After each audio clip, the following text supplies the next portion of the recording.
Awesome. All right. Well, hello, everybody. Welcome again to the next episode of the SneakerBISO Podcast. I am your host, Tech Support Ted, aka TST, and I'm so excited to be recording live today remotely from Austin, Texas at the Cyber Marketing Conference hosted by my dear friend, Gianna Whipper, and also Maria Velasquez. Shout out to you guys. You have hosted an amazing event, and I'm so excited to have been a part of it. Just had an amazing Shark Tank exercise with my other friend who's in the audience, Miss Mariah. Nice to see you over there, and so glad you're here. And today we are going to be talking about how good founders translate ideas into success. And I'm so excited to feature another sneaker reveal today, and I didn't have it set up like I usually do because we're remote, so it's actually on the table. But today we're going to be talking about high energy athletics, but also high energy founders.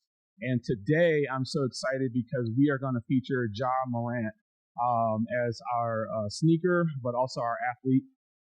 And so what's so cool about this particular episode is, number one, we are able to really kind of dig deep today with our special guest into what makes a great founder, what type of enthusiasm, dynamic energy, creativity, and vision that can take an idea and translate it into a real tangible tech product. So today we're going to dive first into our superstar, Ja Morant. Just a little bit of background on him. He joined the league as a second-round pick in 2019 and really demonstrated right away a high degree of basketball IQ, unique blend of athleticism, elite passing, creative ball handling, and all of these attributes we're going to translate into the skills that founders need to drive innovation and growth in their startups. What's so cool about Ja and what I love about him the most is he really came in and set the tone and broke the mold for his position, and he was unapologetic in how he executed his play. And so with that, we're going to cut over to our sneaker reveal. Today we're featuring the Ja 3, which you see sort of floating here. This sneaker is a brand new release. Nike just released it over the Thanksgiving holiday, and it was personally designed by Ja to reflect his aesthetic and his approach to life, which is very aggressive, very fierce, and ultimately unapologetic in driving the types of play that he drives. I'm excited about this shoe, and I had to get an early release from my friends over at Dick's Sporting Goods, so shout out to Dick's Sporting Goods. But this shoe is really a very interesting design because it is a seamless sole. It also doesn't have any stitching on the bottom, so it's completely actually molded. And it's designed to really fit your feet very closely with the Zoom Air insoles. And this shoe really, I think, is like the personification of Ja and how he plays. So really excited to feature that shoe today on the sneaker reveal. So with that, we're going to talk a little bit about really what the elite nature of Ja's play means from the standpoint how it translates to a founder, right? So one of the things that I love about Ja is his vision, right? He's able to actually see plays evolve and anticipate different changes on the court before it happens. And it's almost like he has a third or some say a sixth sense, right? The ability to anticipate. And I think that's important for founders too, because a lot of times, especially in this day and time, market forces are moving so quickly, and your agility and ability to adapt quickly to those as a founder, I think, is really, really important. And so I definitely want to highlight that and make that connection. The other thing that I want to highlight as well is around orchestration. Ja is a true team player. Because of that vision, he's able to position his teammates in an ideal place on the court to be successful. And I also think that founders have to build great teams. They have to be great communicators, but they also have to know how to position their people for success. And so I think that's another key point that we want to connect between Ja's play and great founders. The other thing that I want to highlight as well is not just that, but the relentless nature of how Ja plays, right? He never takes no for an answer, right? He never quits on a play. And I think in talking to some of my founder peers, there are ups and downs in the cycle, right? Obviously, funding is always a challenge, right? Trying to find great design partners, trying to find ways to get your product like in the hands of people who can even provide good feedback. And you really have to be relentless in pursuing those relationships, right? To ensure that you have survivability and sustainability within the market.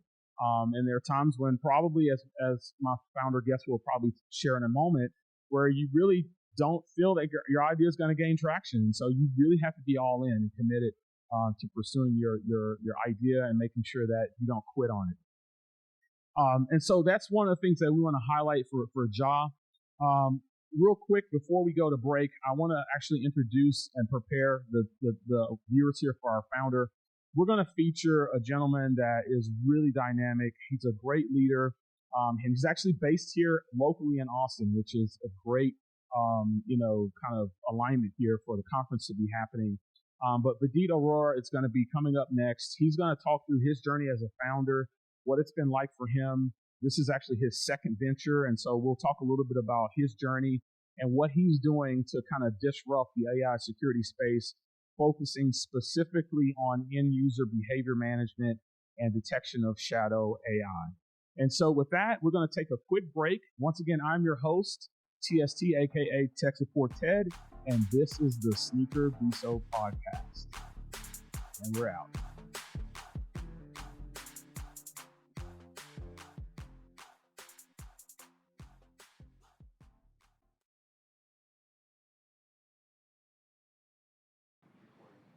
All right, welcome back. I am the host of the SneakerBISO Podcast, Ted Sanders, aka TST, and I am so happy to be joined today by Vidit Arora, the founder and CEO of Quiller AI, a company that is dedicated to transforming human to AI risk in cybersecurity. You are a cybersecurity founder, but you have deep roots from log analysis, other types of cybersecurity defense. I'm just so happy to have you here. We've developed a friendship and a professional relationship, but it's so exciting to sit here with another founder and just, hear about your journey. And so we are in Austin, Texas, where you reside, which is great. And we are here at the Cybersecurity Marketing Society event. And so I really wanted to just have an informal discussion, Vidit. Just, first of all, kind of tell us about your background and how you got into what has become Quiller. Just talk to us about your journey so far in tech and cyber. Thank you so much, Ted. And I think it's folks like you who support founders and to just, have the courage to even start, right? So I really appreciate you having me here and just overall, supporting us through the journey and just guiding me personally. I got on this journey when I came out of my previous company. I always had this thing that there's a pretty cool unsolved problem in security. And we don't get to say that a lot because most of the problems are, they're not interesting to solve. Mm-hmm. This is a very cool problem because it was very close to human beings. It was very close to people. My background was all about log and SIM and all that. Right. But there's always this gap that we found that a lot of time, energy of SOC analysts or security people just gets spent in talking to people, reaching out to users. Mm-hmm. And after all of that, also both sides are frustrated. Yes. Right? The users are super frustrated with security. Right. You will not find any user saying, "Oh, I love my security team," and you'll not find any security guy happy to call a users and say, "You don't know our policy. Why did you do this? Did you do it?" Mm-hmm. So we felt that there is if you could figure something out where I could make security be liked. I could make security be more human-centric, more easy for just the end users. Almost seamless, right? Almost seamless, right? Just integrate, make it frictionless. And of course, in the process, I think the work security teams and all will get reduced. But that was kind of the 100,000-foot mission that we had, that, whatever was the problem we solve. We didn't know at that time whether we were going to solve for AI or data or what exact use case we'll solve. But we knew one thing, that whatever individual problem we solve, the approach has to be very focused on the user, focused on people, not the technology.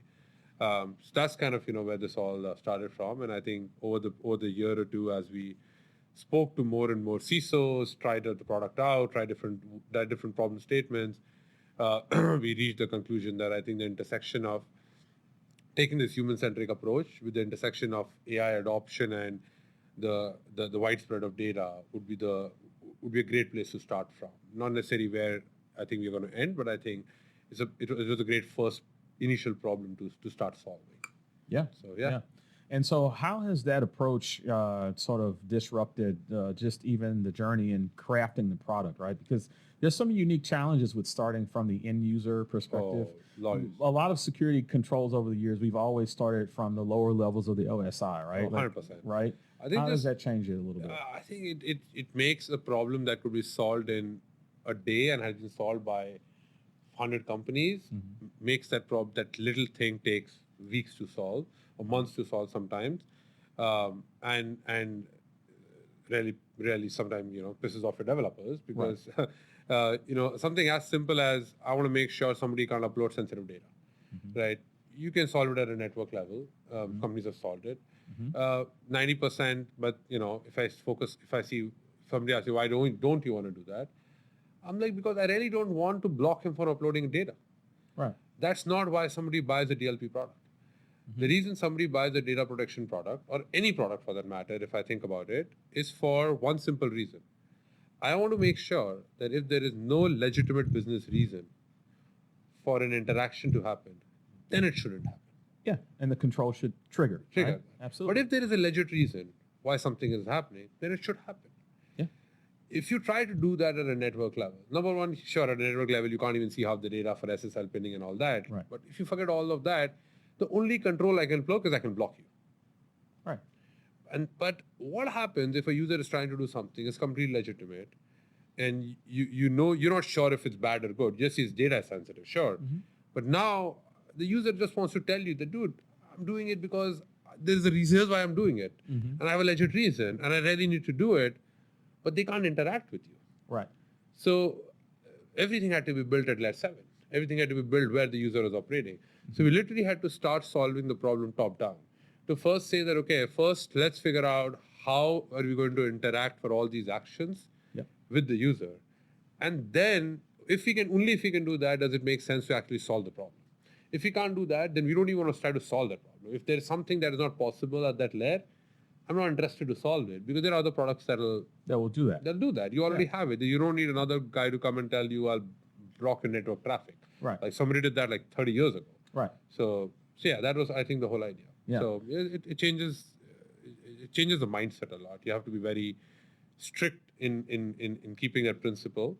And to do that, actually, one of the first things we did before I got any developer or anybody is I actually got a social engineer in my team. That's right.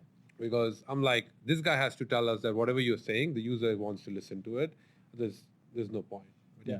So there's almost a psychological component, right, in starting with the social engineering perspective. And I think for the viewers, that's really important for a founder, right? Think about it from the standpoint of, what are the potential risks and threats that could happen?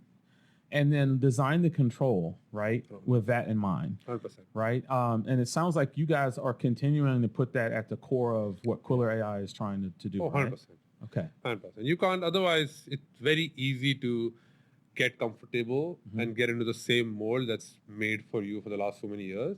And then I think that's how companies get in trouble, right? Yeah. Because you leave your DNA aside. So yeah.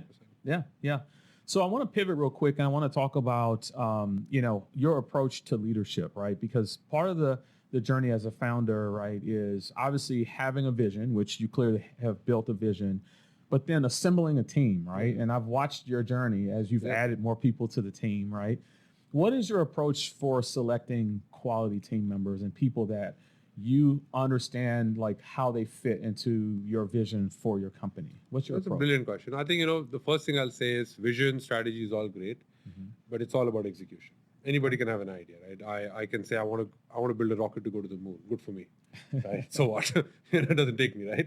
But I think when I have to pick a team, I think for me, I have one main idea is I want owners and not renters.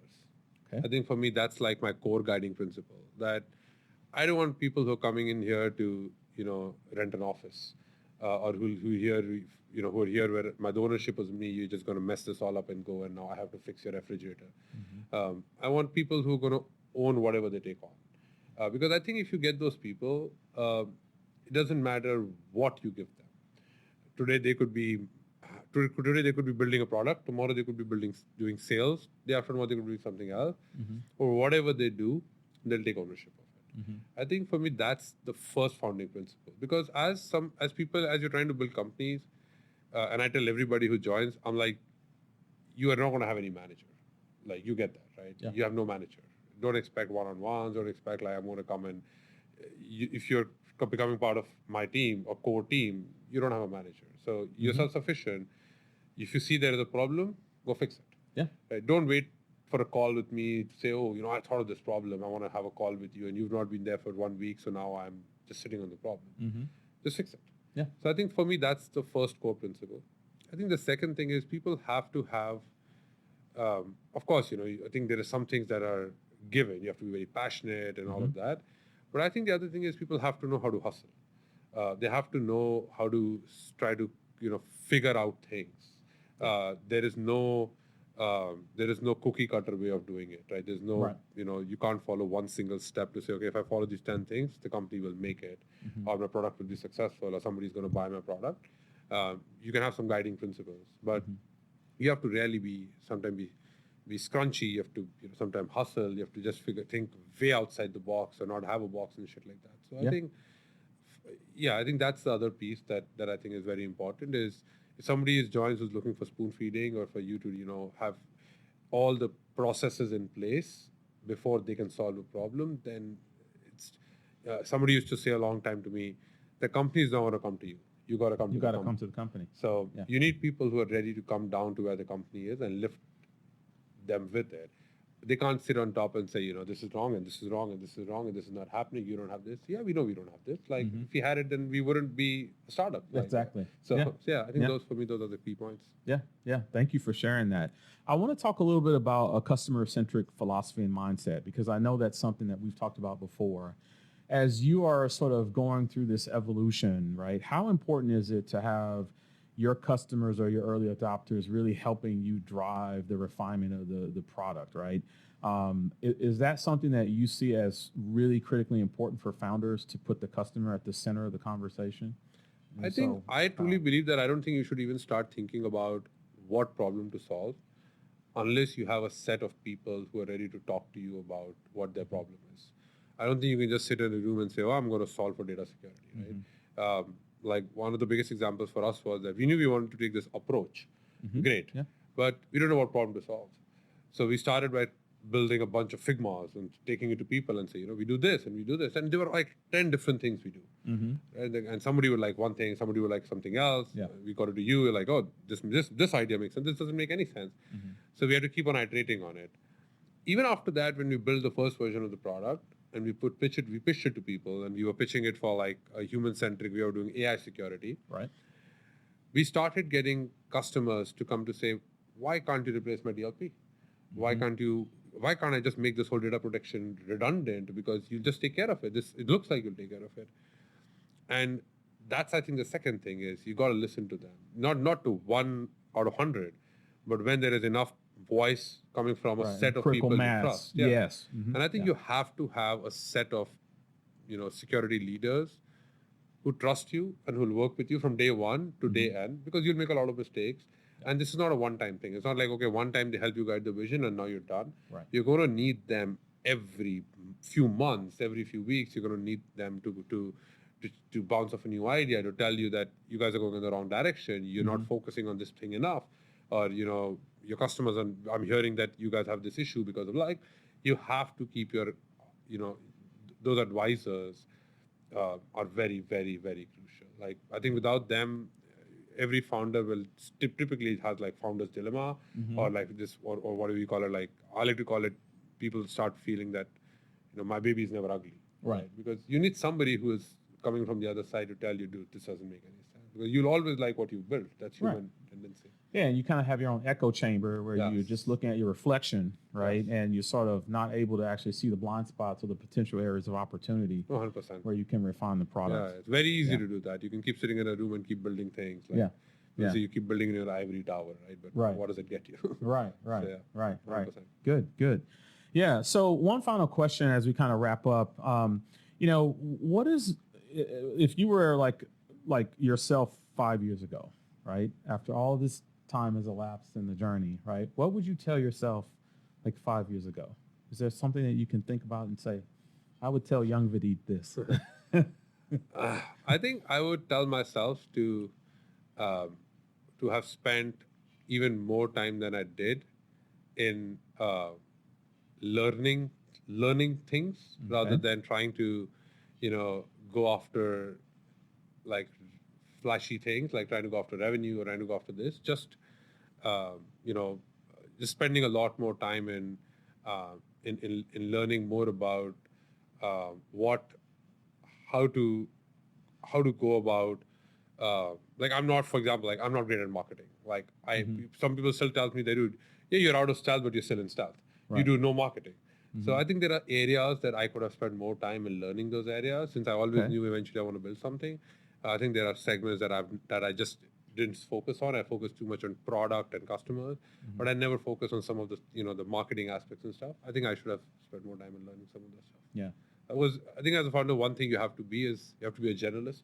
You have to be the Swiss Army knife. If you go deep on one thing, great, but then you either have to have deep people in every other area, and that becomes very tricky. Right. So, yeah. And do you find that as you sort of work through that Swiss Army knife, philosophy, you may have to switch off, but eventually you hire people or you bring people onto the team that provide relief in certain areas? 100%. I think it's about, you need to have your pillars, and each of those people has to be able to own and be deep in that area.